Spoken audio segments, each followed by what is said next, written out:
Aujourd'hui, je vous présente l'Amiga 600 de mon petit cousin Benjamin. Alors il m'a confié son ordinateur parce que je lui ai raconté que je faisais un peu de restauration et que les condensateurs avaient tendance à couler et générer de l'acide sur la carte mère et que si on ne fait rien, au bout d'un moment, ça ne marche plus. Alors il m'a raconté que son Amiga 600 ne fonctionnait plus au niveau du lecteur de disquette et donc il m'a demandé de faire une petite révision, donc à savoir changer les condensateurs et le remettre en route. Donc on va regarder ça.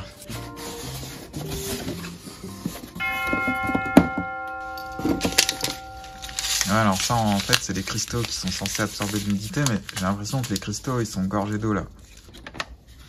On a la souris tank, la souris réservoir, elle me semble aussi un petit peu piquée par la moisissure. Enfin c'est cool qu'il y ait une souris comme ça, maintenant c'est des souris recherchées emblématiques. Et c'est la preuve qu'avec les Amiga 600 on vendait bien ce genre de matériel, parce qu'il y avait aussi une souris avec un aspect arrondi un peu plus moderne, mais ça a dû arriver par la suite. Et donc ça, c'est bien la souris qui était vendue avec. Je me demandais s'il n'y avait pas des gros ou des petits blocs à livre. Donc là, on a affaire à un gros bloc à livre. On a du 5 volts, 3 ampères. Alors c'est un gros bloc à livre, mais il pèse pas lourd. Nous avons la prise Péritel. Ok, elle est déjà reliée sur le port vidéo de l'Amiga. Et là, j'ose à peine y toucher. Alors je vous assure, hein, je n'ai pas touché exprès pour la vidéo, parce que je pense que ça allait vous faire marrer. Donc j'ai du boulot, à mon avis. Donc apparemment, il a été ouvert. On a l'impression que le clavier il est complètement enfoncé dedans, mais c'est parce qu'il a été ouvert. Donc on regarde ensemble. À part ça, j'ai l'impression qu'il n'a pas été trafiqué. Ici, je vois qu'on a un chinon. Donc ça, c'est bien, comme marque de lecteur de disquette. C'est pas un lecteur de disquette PC modifié. Ils sont moins compatibles. Voilà. Bon, et ben, je le sors du carton et on va se mettre au boulot. On va voir déjà s'il démarre. Je vais tenter un allumage direct comme ça. Et puis après, on verra si je peux l'améliorer. Donc j'ai branché l'Amiga 600 au Commodore 1084 que j'ai restauré dans une précédente vidéo. Et donc on va voir s'il démarre. Bon, déjà, le 1084 démarre, c'est une chance. Et là, ok, ça a l'air très bien. Ah, c'est pas si bien que ça. Ok.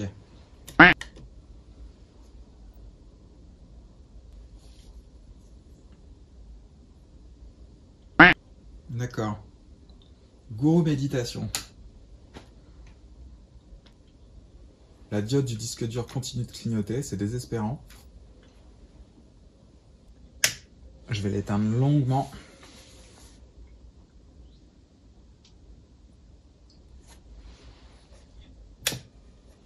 Et le rallumer. Et on voit que la diode ici du disque dur fait des choses bizarres, elle s'allume et elle s'éteint.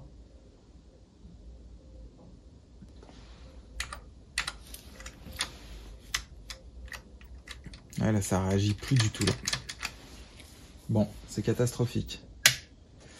Donc c'est pire. Suite au gourou méditation, j'ai pas d'allumage, j'ai rien du tout. Donc j'ai du pain sur la planche, je vais démonter tout ça pour en savoir plus.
C'est pas mal, ça m'a pas l'air trop oxydé.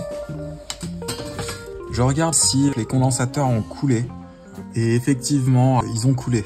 Donc par exemple, on peut voir que dans cette zone ici, ça a bien coulé. Donc vous voyez ici une soudure un peu brillante. À côté, elle est très terne. Et on voit ici les pattes qui sont correctes et ici les pattes qui sont dégueulasses.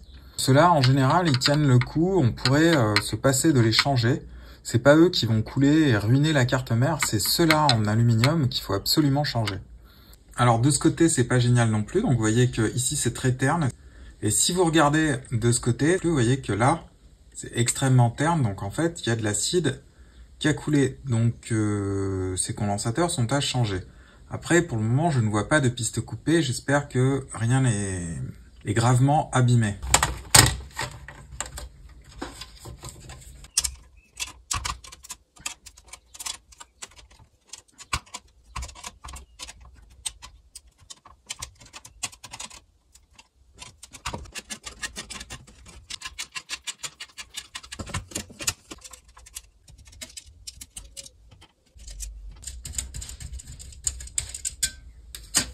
Ah, c'est bon. Bon, bah, tout ça m'a pas l'air corrodé ou quoi que ce soit. C'est parfait. Alors déjà, ce que je pourrais faire, c'est enlever le module UHF qui sert à rien là pour la télévision. Ça fera 2 condensateurs ou 3 à mettre en moins.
J'ai donc dessoudé le module UHF qui se branche sur la télé.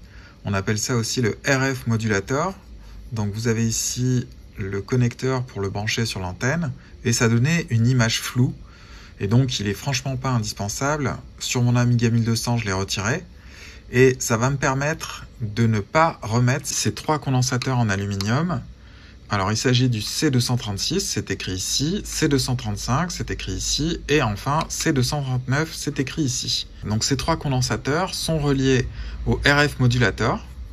Alors comment je le sais? Quand on regarde les schémas, ici ça c'est les schémas de l'Amiga 600, on peut voir qu'il y a 3 pistes qui sont connectées au RF modulator, et ces 3 pistes correspondent à ces 3 broches que vous voyez ici. Une des premières pistes où il y a le condensateur C239, 100 microfarad. Vous avez la deuxième piste ici qui est C236. Et enfin, vous avez C235 pour la troisième piste.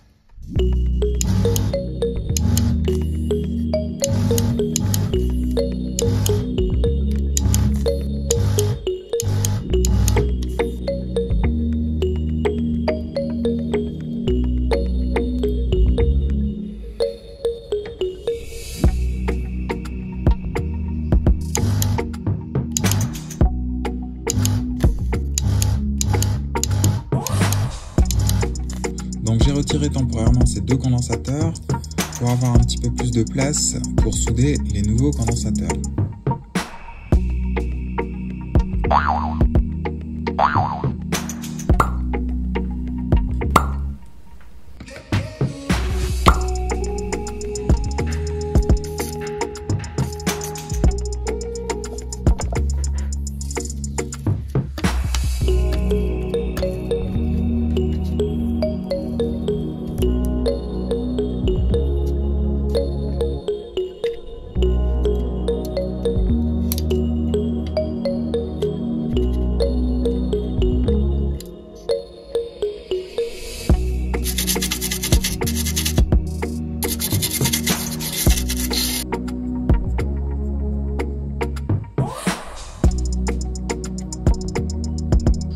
Donc ici, j'ai bien frotté avec une brosse à dents et de l'alcool isopropylique. Hein, c'est beaucoup de nettoyage. Puis ici, j'ai réétamé.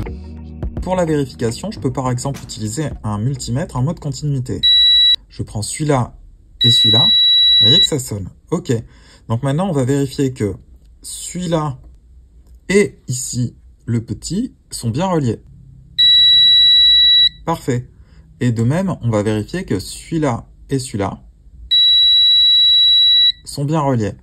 Celui-là et celui-là. Voilà, c'est nickel. Donc maintenant, là-dessus, je pourrais mettre mes condensateurs. Pareil de ce côté-là. Et donc ici, je vois que ça marche pas, j'ai un souci. On voit qu'il y a des saletés et que l'étain se trouve à côté et n'est pas relié au fil.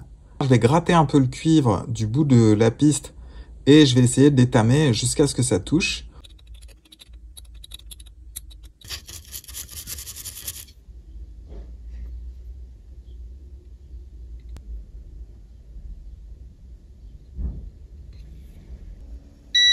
Donc ici, on voit que c'est bien relié. Normalement, ces trois-là sont reliés. Ici et ici. Et ici. Et ici. Donc, j'ai toujours un problème entre ici et ici. Ça marche. Donc, ça veut dire que entre ici et ici, il y a un problème. À ce niveau-là, je pense. L'acide du condensateur, il a arrosé un petit peu autour pour abîmer les pistes et les soudures. Donc, méfiance. Donc, celle-ci, je viens de vérifier, elle est bien reliée. Et vous avez un côté, donc là où l'acide a apparemment fait des siennes, la piste qui a été coupée. Bah, cette petite coupure fait que l'Amiga ne pouvait pas fonctionner correctement. Donc je vous montre maintenant la piste que j'ai un peu grattée avec une aiguille pour dégager le cuivre. Et je vais remettre de la soudure propre. Au passage, je vais essayer de relier la piste. Donc là, on est bon. Avec un grossissement supérieur, vous pouvez voir que la soudure déborde sur la piste.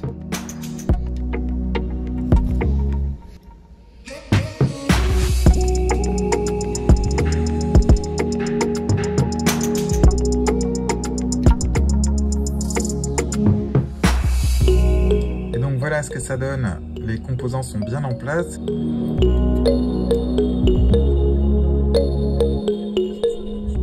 Là, je vérifie qu'ils ne sont pas court-circuités, que j'ai pas fait un trait de soudure dessous, parce que ça m'arrive. Ici, c'est toujours relié, c'est une chance, parce que quand je fais fondre ici, ça peut faire fondre ici.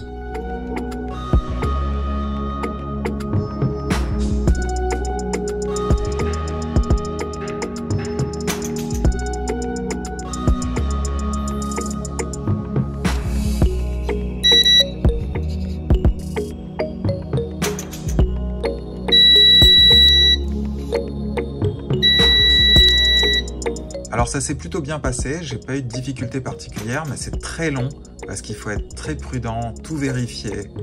J'ai eu de ce côté-là une piste qui avait été rongée par l'acide, donc j'ai juste eu à faire déborder un petit peu l'étain pour que ça fonctionne. Côté audio, je pensais que j'allais avoir d'énormes difficultés, je pensais que ça allait me prendre la tête pendant 2 heures et en fait pas du tout. Et donc l'ensemble de cette petite carte a été nettoyé à l'alcool isopropylique. Il n'y a plus d'acide qui coule. Cette Amiga devrait être sécurisée pour de longues années. Attention, suspense.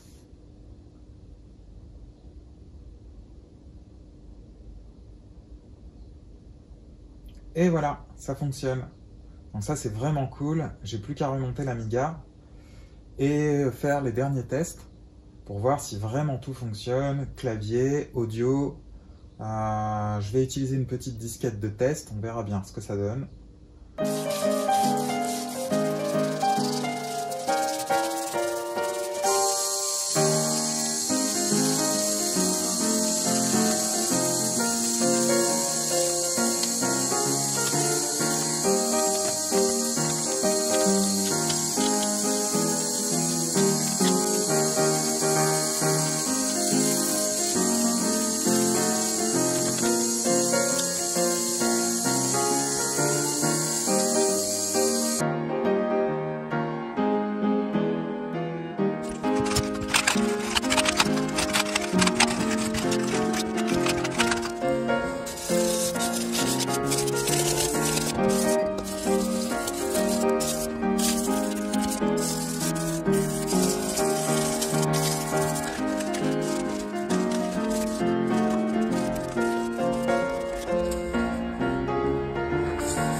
Et donc j'ai fait un petit peu de Retro Bright, histoire de reblanchir un peu cette Amiga bien jaunie.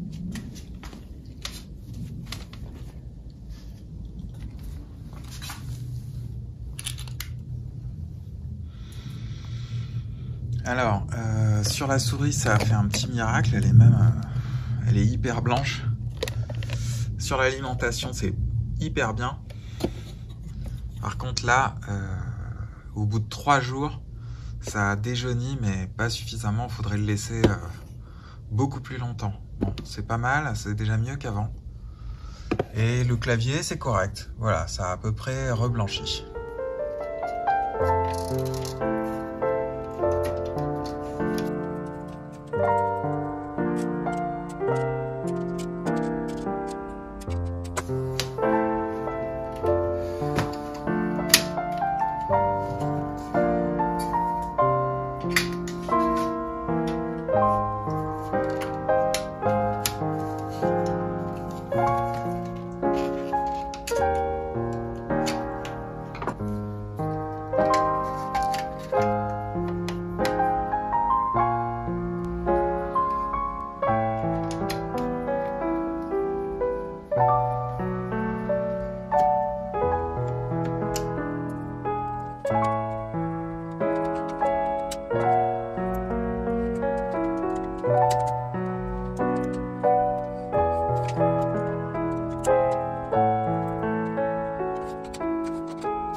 Allez, il est temps d'expérimenter tout ça, on va regarder ce que ça va donner.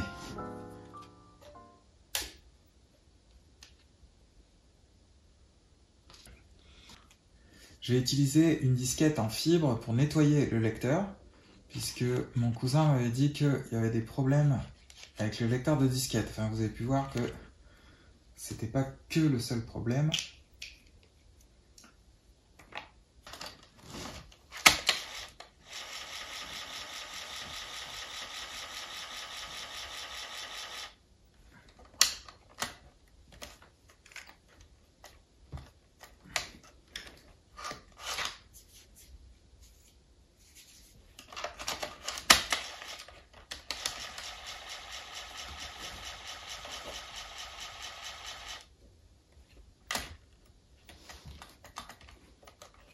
À l'éjection, c'est pas terrible. J'ai essayé une première disquette, on va voir ça. Genesis and Live Act. Une démo.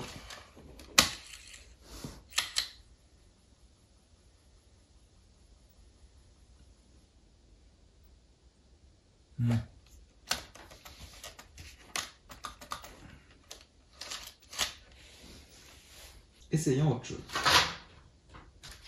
Full contact.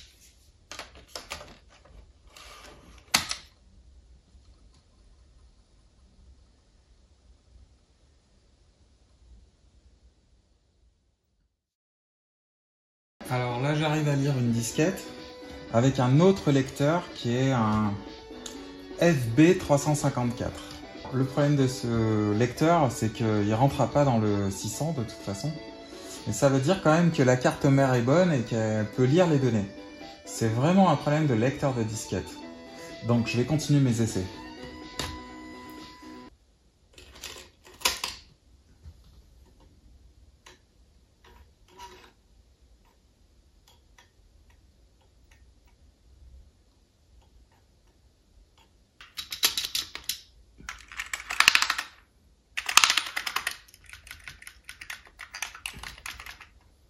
Ouais, j'ai l'impression que la nappe aussi a des problèmes. Bon, j'ai plein de soucis.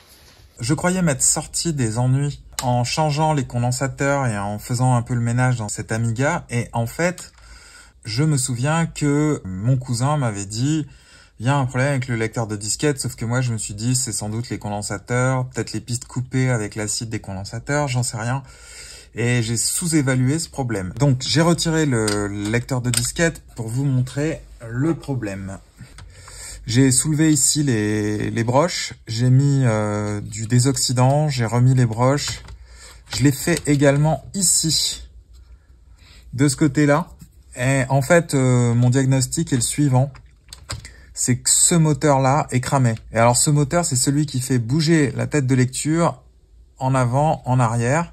À ma connaissance, c'est pas réparable. Donc là, si vous avez des idées, n'hésitez pas à me le dire en commentaire. Mais ce petit moteur-là, faudrait que je le change.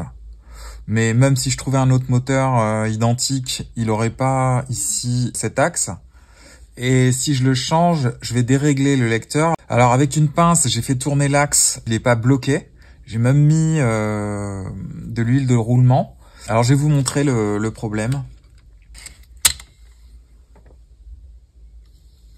Il y a un des moteurs qui fonctionne, c'est celui qui fait tourner le disque. Ça, c'est une disquette qui est censée booter, donc ça devrait démarrer. Il y a ce moteur qui devrait positionner la tête de lecture et puis amorcer le démarrage. Donc on voit que ça marche pas. Je vais... Alors en plus, l'éjection est pourrie. Ça, c'est une disquette Amiga DOS.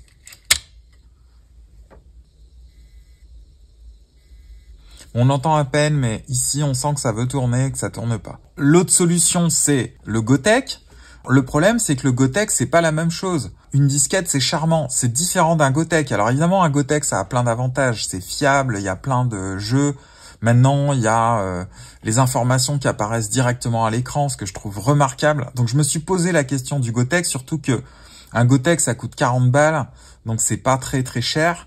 Et ce sera une bonne solution, donc peut-être pour plus tard, si mon cousin s'éclate avec son Amiga et qu'il veut aller plus loin, ou mettre un IDE avec du WHD Load, mais là ça veut dire extension de mémoire ou petite carte accélératrice, ça veut dire forcément des frais supplémentaires. Moi pour le moment, ce qui m'intéresse, c'est de le restaurer et de le fiabiliser comme à l'origine et que il retrouve les sensations de son enfance. Voilà. Et au final, j'ai trouvé une solution. La solution, la voilà. Un lecteur en parfait état, enfin c'est ce que nous allons voir, je vais le tester, qui m'a été donné par Jean-Claude. Alors, pour la petite histoire, je suis membre d'une association rétrocomputing depuis plus de 10 ans. Et ben ça sert à ça une association, c'est qu'on se fait pas assassiner entre nous au niveau des tarifs. Parce que j'ai regardé sur eBay combien coûte un FZ354, j'en ai trouvé un et je suis même pas sûr que ce soit exactement le modèle pour Amiga 600, mais enfin il est vendu comme un FZ354 et il coûte autour de 200 € et c'est le seul que j'ai trouvé. J'ai cherché sur le bon coin, j'en ai pas trouvé et maintenant le rétro, vous le savez, c'est devenu hors de prix. Il y avait une autre solution aussi, c'est prendre un lecteur de PC et le modifier. Sauf que ça, je l'ai déjà fait, je l'avais fait pour mon propre Amiga avant de me trouver un FZ354 parce que pareil, sur mon Amiga 1200, le lecteur était tombé en panne. Je suis parti d'un modèle PC que j'ai modifié et donc il lisait, on va dire, 70% des disquettes, donc je l'ai trouvé moins compatible. Et alors après, il y a aussi le problème du truc, là en impression 3D. Donc là aussi, j'ai déjà acheté des trucs comme ça en impression 3D, c'est moins beau, voilà, c'est un peu moins bien un lecteur de PC modifié, mais ça peut dépanner. Je vais l'ouvrir pour nettoyer la tête de lecture avant de le brancher. Et on va voir si la tête de lecture fonctionne comme je vous ai raconté. Donc ça s'ouvre très facilement. Alors, il y a un peu de poussière dedans, mais c'est pas bien grave. Je vais d'abord nettoyer autour.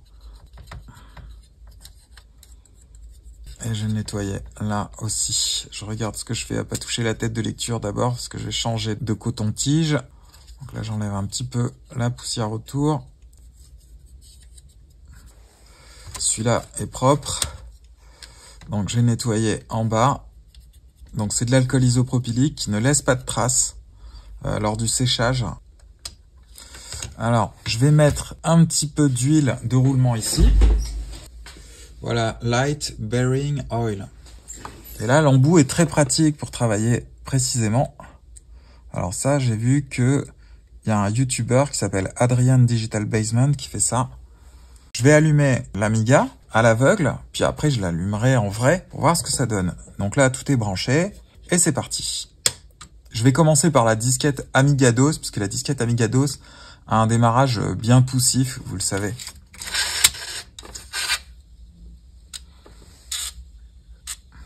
Voilà. Donc ici, on entendait un bruit bizarre parce qu'il y a la rotation là qui touche. N'est-ce pas formidable? Je vois déjà que ça fonctionne.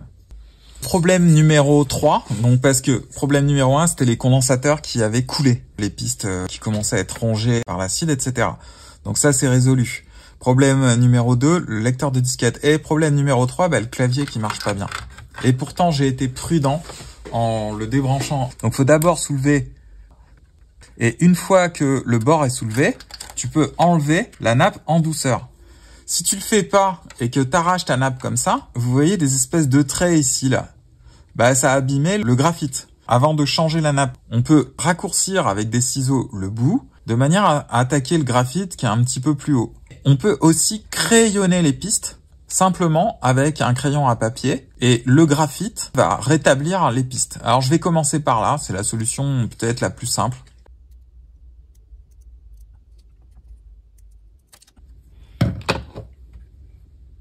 J'ai coupé 1 mm et le reste, je vais le crayonner.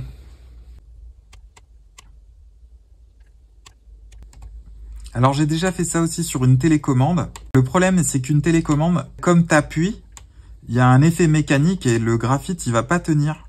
Là, il vaut mieux se rabattre sur du vernis graphite qui tient mieux. C'est-à-dire, c'est du graphite avec de la colle. Alors que là, bon, une fois que tu l'as enfiché, tu vas pas l'enlever tous les 4 matins.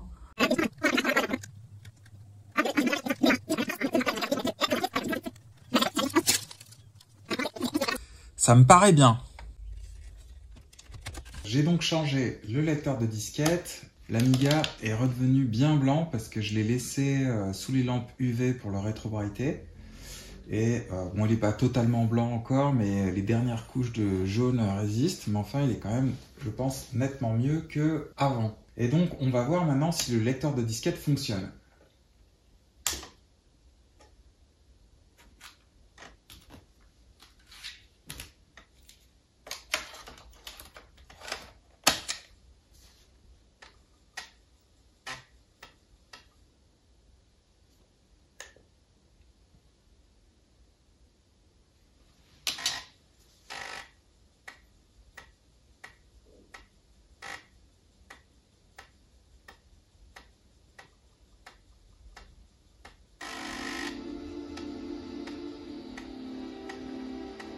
Voilà, le son fonctionne, c'est hyper cool. Donc ça, c'est mes vieilles disquettes de quand j'étais petit. Je constate que ça marche hyper bien. Ça me rappelle de bons souvenirs, j'adorais Anarchy. Les scrollings sont hyper fluides.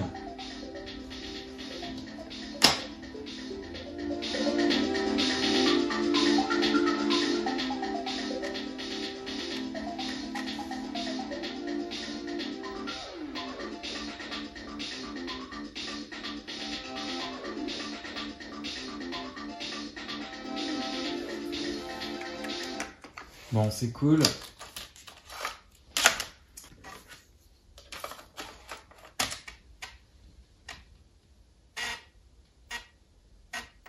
Donc, petite disquette Amiga DOS. Et donc, vous vous souvenez que j'avais crayonné le clavier. Alors, est-ce que ça marche mieux? Eh ben non. Ouais, déjà, ces deux touches A et Q ne marchent pas. Celle-ci marche pas. Là, il y a toute cette rangée-là qui marche pas. Je vais essayer de mettre du vernis graphite. Et si ça fonctionne toujours pas, va falloir changer la nappe. Alors là-dedans, il y a plein de restes de mes actions passées. Notamment, j'ai réparé la nappe d'un Amstrad comme ça. Là, il y a marqué argent conducteur.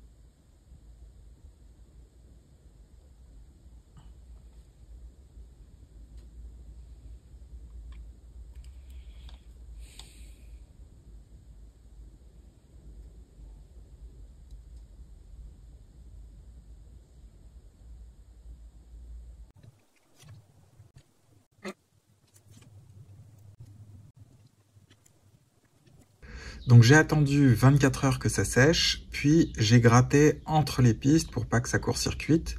Alors vous voyez que l'Amiga devient de plus en plus blanc. Alors ça c'est une bonne nouvelle, mais c'est parce que comme j'ai des emmerdes, en attendant de commander des nouveaux articles, je le mets sous les lampes UV et il blanchit. Alors je pensais pas que j'allais pouvoir récupérer le jaune ici, mais j'y arrive petit à petit. Donc en fait, quand c'est pas les condensateurs, c'est le lecteur de disquette. Quand c'est pas le lecteur de disquette, c'est le clavier. Et à chaque fois, entre-temps, je le mets sous les lampes UV. Donc il a repris une blancheur qui fera, je pense, vachement plaisir à mon petit cousin. Voilà, il est méconnaissable. Et ça, c'est cool. Alors maintenant, est-ce que le vernis graphite a fait son affaire? On va voir ça.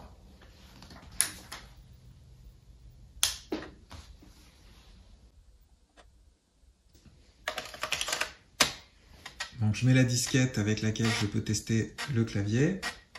Donc ça boot parfaitement, le lecteur de disquette fonctionne, jusqu'ici tout va bien. Et là je vais essayer de taper la lettre A. Et ça ne marche pas. Et par contre celle-ci, elle marchait pas, là maintenant elle marche. Alors c'est normal, hein, c'est en QWERTY, donc c'est inversé. Et donc ça veut dire, j'ai rectifié ces touches-là qui fonctionnaient pas, mais celle-ci ne marche toujours pas. Donc c'est un peu con.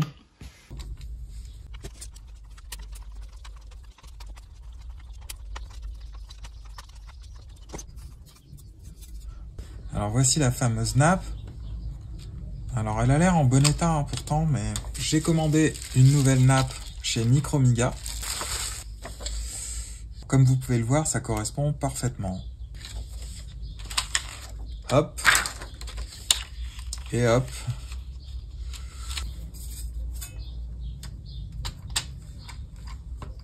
Alors des choses que j'ai pas dites. J'ai amélioré les fermetures ici parce que ça avait été forcé un peu au tournevis. Donc j'ai dû redécouper au cutter pour que ça s'emboîte bien. J'ai dû remettre des vis parce que j'en avais que une ou deux. Et donc ça, c'est très important qu'il se ferme bien pour la rigidité du clavier. Voilà ma petite disquette Amiga DOS pour tester le clavier.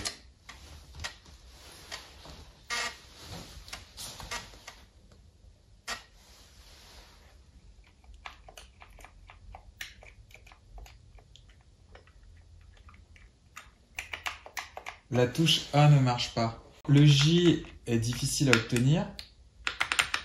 Comme certaines touches ne fonctionnent toujours pas, j'ai décidé d'utiliser ici du vernis avec de l'argent. Je vous montre où j'en ai mis. Hop. Donc j'en ai mis ici sur certaines touches. Là, là, là. Et j'en ai mis aussi sur les pastilles pour que ça corresponde parfaitement. Pour montrer l'efficacité du vernis conducteur, ici par exemple, je suis en mode continuité et là je touche le caoutchouc. On voit qu'on est à 200 ohms. Alors ça sonne quand on est en dessous de 100 ohms. Donc ici là ça sonne pas. Voilà. J'essaie une autre touche. Voilà. Et en fait le problème de ces petits caoutchoucs c'est qu'ils ont séché, ils ont vieilli. Et effectivement ils font moins la conductivité. Et alors par exemple je vais vous montrer ici ce que ça donne. Voilà, ça sonne immédiatement.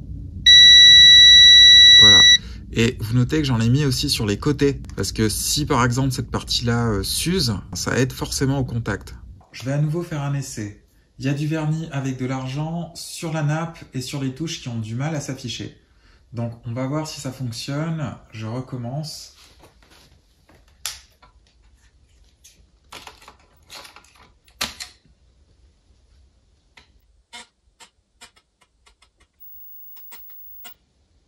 Ok. Ok, ça c'est bien.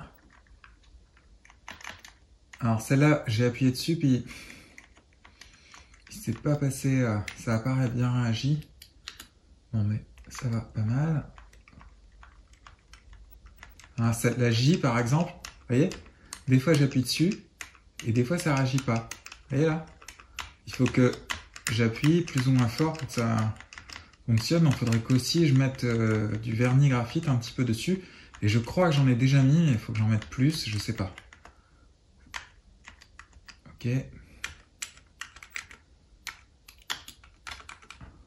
Ok, cette touche-là ne fonctionne carrément pas. Et là, je crois aussi que j'ai mis du vernis graphite sur celle-là, donc c'est désespérant. Me voici de retour dans l'atelier pour essayer de trouver une solution. Alors la solution est ici.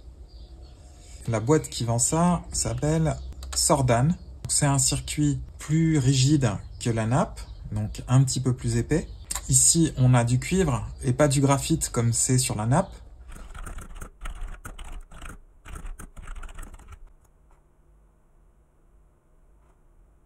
Le cuivre est généralement considéré comme meilleur conducteur électrique que le graphite. Le cuivre est un métal qui possède une excellente conductivité électrique en raison de sa structure cristalline et de la mobilité des électrons dans son réseau. Le graphite, en revanche, est un matériau composé de couches carbone, disposé en feuilles hexagonales. Bien que le graphite puisse également conduire l'électricité, il a une conductivité électrique inférieure à celle du cuivre. Cela est dû à sa structure cristalline spécifique qui offre une mobilité moins élevée des électrons. Et si vous regardez attentivement, la surface de contact est plus grande que celle qu'on a sur la nappe avec du graphite. La nappe est un petit peu plus épaisse, elle va être un petit peu plus surélevée et donc peut-être rentrer encore mieux en contact avec la touche. Voilà, donc mes espoirs sont sur cette carte qui coûte autour de 40 € frais de port compris au lieu de 35 pour la nappe souple. Je vais laisser le vernis graphite, je pense que ça changera pas grand-chose. Alors normalement c'est une nappe qui est compatible, enfin c'est un circuit qui est compatible avec tous les modèles de nappe, la bleue et la verte. Et donc ici j'essaie de reproduire la nappe que j'ai sous les yeux. Donc vous voyez, j'ai cette nappe qui a été appliquée comme ça. Hop, hop.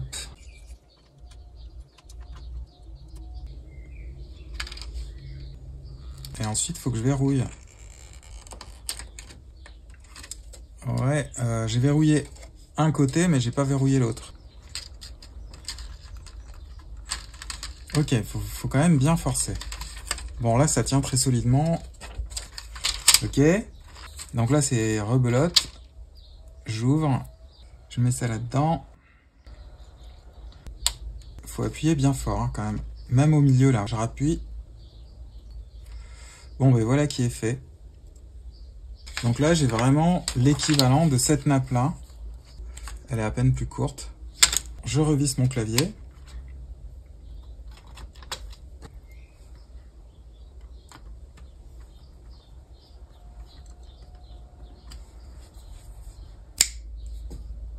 Donc on ne peut pas enficher le truc direct là-dedans. Il faut retirer l'espèce de capuchon. Donc ça, faut le garder, on ne sait jamais. Et d'après ce que j'ai vu sur le site de Sordane, il faut l'enficher directement comme ça, en espérant que ça tienne bien. Ah oui, ça tient très fortement. C'est très bien fait. Et me voilà de retour avec cet Amiga 600 complètement remonté. Donc voilà, j'espère que le circuit en dur de Sordane va faire l'affaire, que les contacts en cuivre vont bien matcher avec la touche J par exemple qui marchait mal tout à l'heure. Cette touche ne fonctionnait pas tout à l'heure. Est-ce que ça va marcher? J'en sais rien. Par contre, ce qui est génial, c'est la blancheur de l'Amiga. Vous avez vu, il a complètement changé depuis le début. Donc ça a bien profité, les galères, puisque à chaque fois, il va au bronzage et il fait sa petite cure d'UV. Allez, c'est parti. Bon, déjà, il marche. Parce que des fois, à force de démonter et de remonter, t'as plus rien qui marche. Allons-y.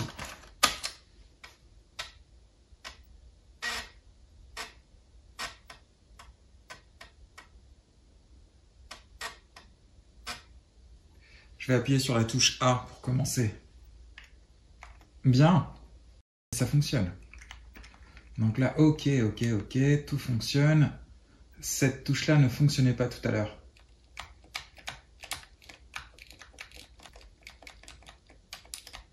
Elle ne fonctionne pas maintenant. La touche J fonctionne parfaitement par contre. Elle répond bien. Maintenant, je vais essayer avec la disquette Amiga Test Kit. Mais je suis dégoûté, j'ai quand même une touche qui marche pas. Alors, c'est pas la touche qu'on utilise le plus, hein, c'est la touche livre sterling.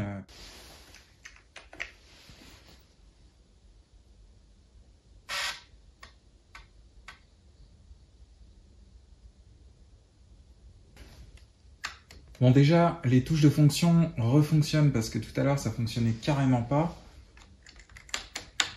Ok.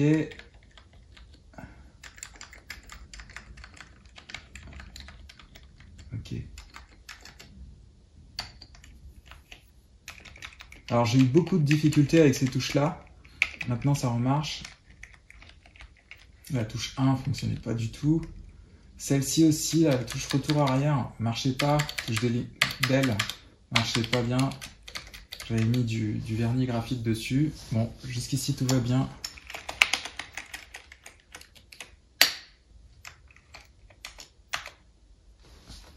Donc là, elle refonctionne. Ok, ça aussi c'est cool. Ah, j'ai celle-ci qui marche en fait. En fait, elle marchait pas parce que le clavier n'est pas configuré pour la faire fonctionner. J'ai accusé la nappe de ne pas faire fonctionner cette touche. En fait, elle marchait. Oh, c'est super. Non, mais là, je reprends espoir. Contrairement à la nappe, ça marche sans effort, c'est-à-dire à peine j'effleure. Voilà, ça répond vraiment bien, quoi. F3, floppy drive. F6.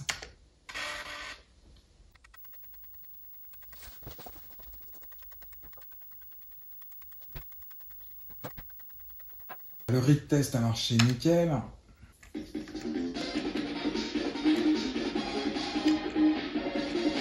la petite diode power pour les filtres.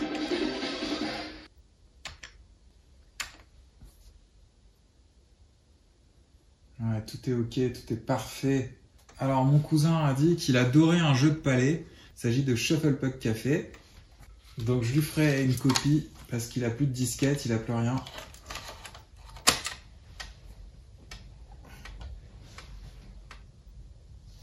Et ce sera le moment de tester la souris.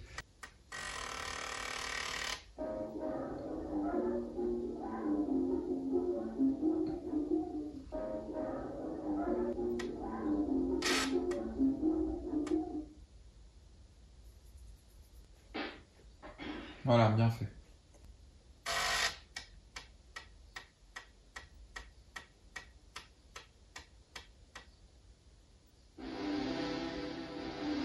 Moi, je suis un rookie. Hein.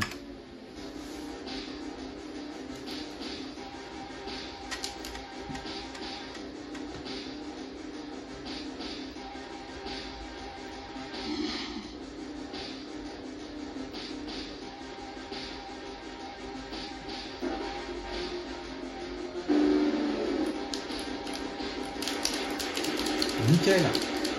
Bon, ben, le port joystick marche très bien. Alors j'aimerais conclure cette vidéo, mais j'y arrive pas parce que je dois tuer le boss. Voilà, c'est nul. C'est donc sur cette démo d'Anarchy que je vais conclure. Quand on est dans le rétro, il vaut mieux être patient parce que vous avez vu que les emmerdes arrivaient en escadrille. Alors, d'abord, il a été rétro-brighté. C'est vrai que ça fait plaisir. La souris, même le bloc alim a été blanchi avec une lumière aux UV.